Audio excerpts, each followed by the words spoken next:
আমার বন্ধুরা, আজকে আমাদের সমাজ থেকে একটি সুন্নাহ উঠেই যাচ্ছে। সেই সুন্নাহটা হলো রোগীর খেদমত করা। এটা এত মর্যাদাপূর্ণ একটি সুন্নাহ। রসুল করিম সাল্লাল্লাহু আলাইহি ওয়াসাল্লাম সহ সমস্ত সাহাবায়ে কেরাম এই সুন্নাহটাকে অত্যন্ত গুরুত্বের সাথে পালন করতেন।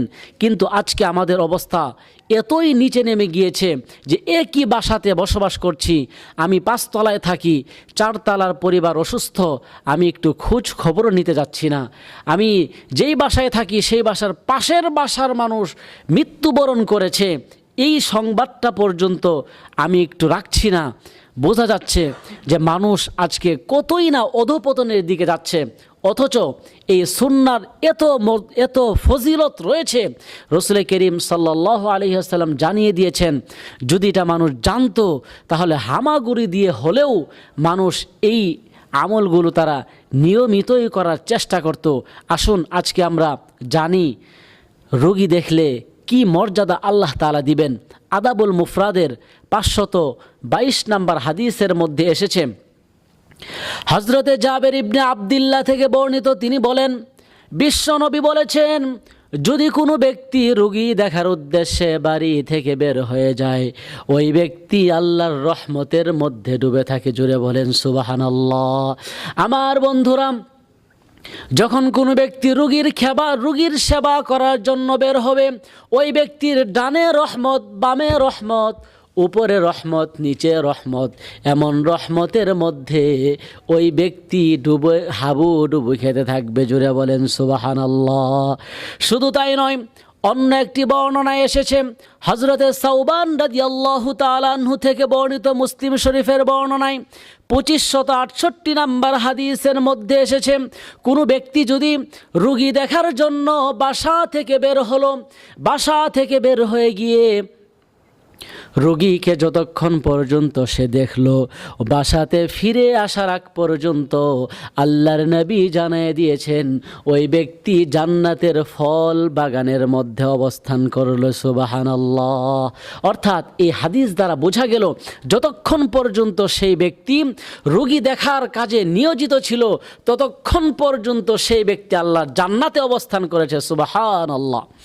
শুধু তাই নয়, 3 নম্বর ফজিলত হযরতে আলী রাদিয়াল্লাহু তাআলা আনহু থেকে বর্ণিত, আল্লাহর নবী জানায় দিয়েছেন, আমার উম্মতেরা, তোমরা যদি তোমার কোনো দ্বীনি ভাইকে কিংবা যে মানুষকেই হোক না কেন, সে যদি অসুস্থ হয়ে যায়, তুমি যদি সকালবেলা ওই ব্যক্তির সেবা শুশ্রূষা করার জন্য বাড়ি থেকে বের হও, সকাল থেকে সন্ধ্যা পর্যন্ত 70,000 ফেরেশতা তোমার জন্য মাগফিরাতের দোয়া করতে থাকবে। জোরে বলেন সুবহানাল্লাহ।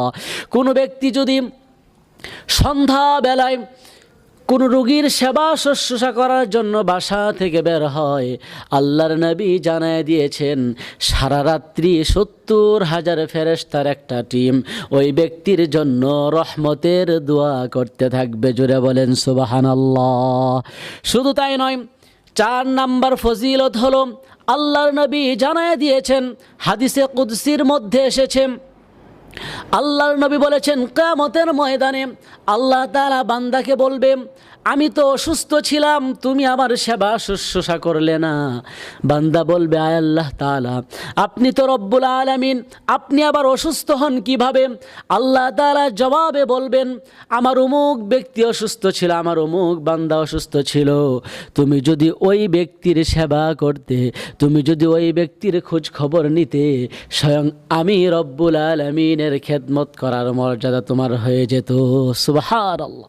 আমার বন্ধুরা, শুধু তাই নয়, হযরতে আবু সাঈদ খুদরি রাদিয়াল্লাহু তাআলা আনহু থেকে বর্ণিত, তিনি একটি হাদিসের মধ্যে 5টি বিষয় উল্লেখ করে তিনি বর্ণনা করেছেন, এই 5টি কাজ যদি কোনো ব্যক্তি একদিনের মধ্যে একত্রিত করতে পারে, আল্লাহর নবী জানিয়ে দিয়েছেন ওই ব্যক্তিকে আল্লাহ জান্নাত দিয়ে দিবে। জুড়ে বলেন সুবহানাল্লাহ। 1 নাম্বার হলো, একদিনের মধ্যে যদি কোনো জানাজায় অংশগ্রহণ করতে পারে। 2 নাম্বার, ওই দিনের মধ্যে যদি সে রোজা অবস্থায় থাকতে পারে। 3 নাম্বার হলো, ওই দিন যদি জুমার নামাজ আদায় করতে পারে। 4 নাম্বার, যদি ওই ব্যক্তি ব্যক্তি যদি কোনো গোলাম আজাদ করতে পারে।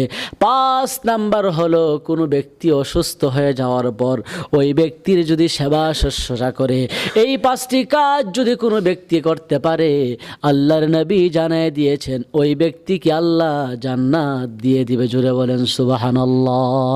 আমার বন্ধুরা, অন্য একটি বর্ণনায় বিশ্বনবী জানায় দিয়েছেন, যদি কোনো ব্যক্তি এমন অসুস্থ ব্যক্তিকে দেখতে গেল যার ক্যান্সার হয়েছে, এরকম ক্যান্সার রোগীকে যদি কোনো ব্যক্তি দেখতে যায়, আল্লাহর নবী জানায় দিয়েছেন যেই ব্যক্তি দেখতে গেল আল্লাহ তাআলা ওই ক্যান্সার নামক ব্যাধি থেকে রব্বুল আলামিন ওই ব্যক্তিকে হেফাজত করবে। জুড়ে বলেন সুবহানাল্লাহ।